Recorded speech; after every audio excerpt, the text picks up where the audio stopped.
Hi there, Sue's Journal Adventures here. Welcome to my channel if it's your first time, and welcome back if you're one of my regular viewers. Hi. Sorry, I'm just trying to move some stuff that's in the way so you can see what I'm doing. So I've been thinking about stamping, and for people who don't have many supplies, maybe you're a beginner, maybe you don't really have much in your stash, and maybe you haven't gone out and bought any rubber stamps or any silicone stamps, you can make your own with felt, which I'll just show you some that I made before. I'm not doing this on here because I've already got a video up on this, but if you buy some foam, it only has to be the thin foam. I recommend you get white, and then you can see what you're drawing. If you're a good drawer, you can just draw onto the foam. Okay, do I have a pen? I have a pencil, I'll show you. So you just kind of just press on into the foam and draw your little design. Okay, it's that easy. If you're a good drawer, you're well aware, because you could draw a million things and make yourself a million stamps. I have chosen not to back these onto anything, but you can just get a thick piece of corrugated card, cut it to the same shape, stick it on, put a little folded handle on the back so you get a strip of card, do it in a V, and you've got a little handle to use as a stamp. And they do stamp pretty good. And I made these ages ago, so shall we see if the impression still works? Let's try it. So all you need, get some cheapo sheets of foam, white foam. I think you get them in craft shops and it's really cheap. I got mine on eBay, I believe, but they do work. So I'm just going to do that in here so you can see it.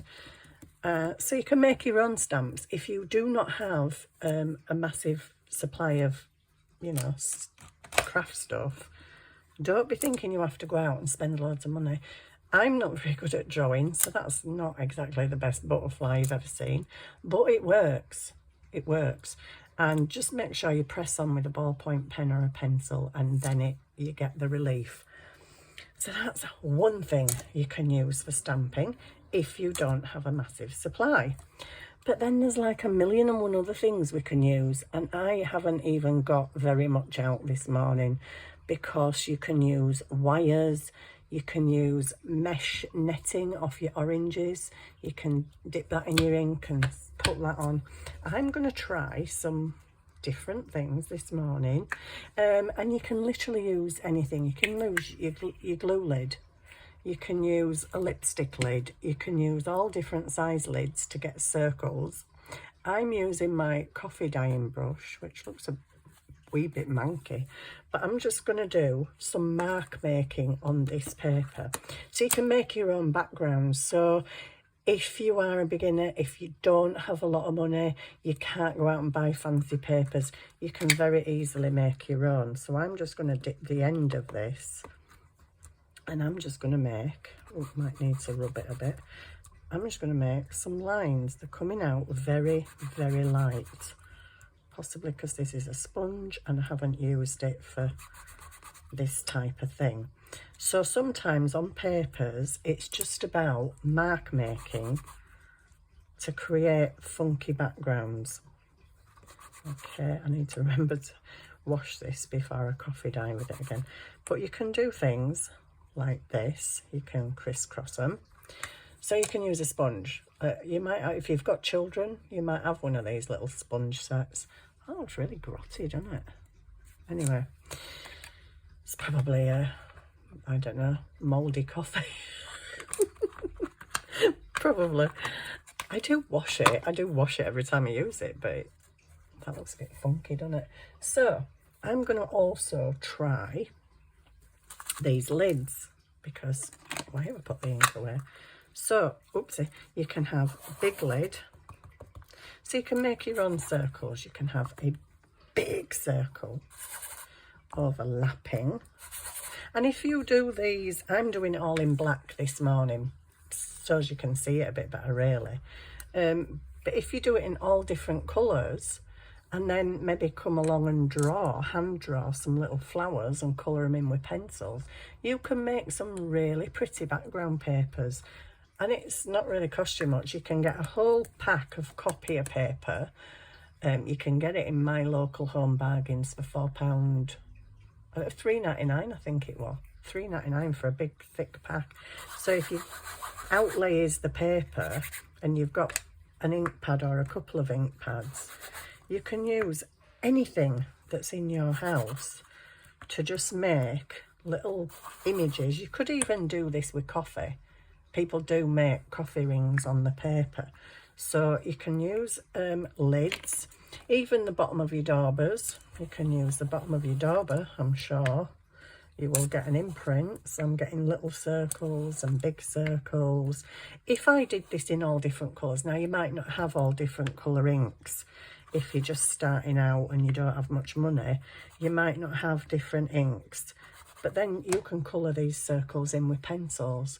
You can get a really cheap pack of pencils for like 99p and just colour them in. You could colour the stripes in between to make different patterns. So craft supplies, pretty much anything can be a craft supply, maybe even these. I have no idea, I've not tried, but these are cornstarch packaging, little packaging.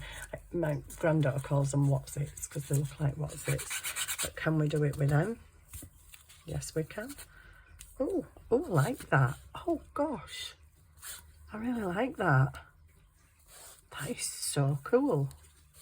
So you can see that this piece of paper here is coming out pretty cool. And all I've used is household stuff. A lid off a hairspray, a lid off a deodorant, my dauber bottom, and a spongy doodah out of some packaging. You can use, like I say, netting, anything. Go around your house and just gather up loads of stuff that will make an imprint. Even lace. I'm not going to do it with this because I like it, but even if I pressed that into the ink and then pressed it on there, I would get an impression because of the relief and the holes, because obviously the holes aren't going to pick up ink. So anything can make an impression, even your potato masher. Now you might not want to go around using your potato masher. With this, I have found there is a technique to it. So I would put the ink on the masher, and then I would get my hand under the card and put the masher down and just rub. Oh, I've moved it. But yeah, if you rub your hand underneath, you get a better impression. I'll just show you. If you do this and then do this, you don't get as good an impression. If, however, you put your hand underneath and just run your hand up and down, you get a great impression. So all these things that you can use that are just around your house, basically you can use different coloured inks, but you only really need one ink. If you've got the black, oh gosh, where did I put my watercolour pencils? I just found some new pencils. Well, not new, they're ancient. I've had them donkey's years, but I discovered them in a cupboard that I was tidying out. So it could be any pencil. It could just be a normal, it doesn't have to be a watercolour pencil. It can just be a normal pencil. But you can then go in and start colouring these. And you can do it really, really super neat. You can do it scrawly. It depends what look you're going for. If you're going for grungy, then you might want to, you know, just do like scribbly circles, you know. You can colour them in. Let's have a different colour because I don't want everything purple. So I'll go for blue. You can tell which colours I use a lot. The ones that are shorter. Yes, so you can do this. I don't think I have a water brush on my desk at the moment. But if you add water, then you're going to get a different look. What you can even do is actually go outside the imprint and make it look all scribbly and scruffy. But that is, if you just do things like this, you're going to get some really interesting backgrounds. Probably 10 times more interesting than this, because I've just gone round, took 5 minutes just to gather up a few things I think I could stamp with. I'm really liking them squishy things.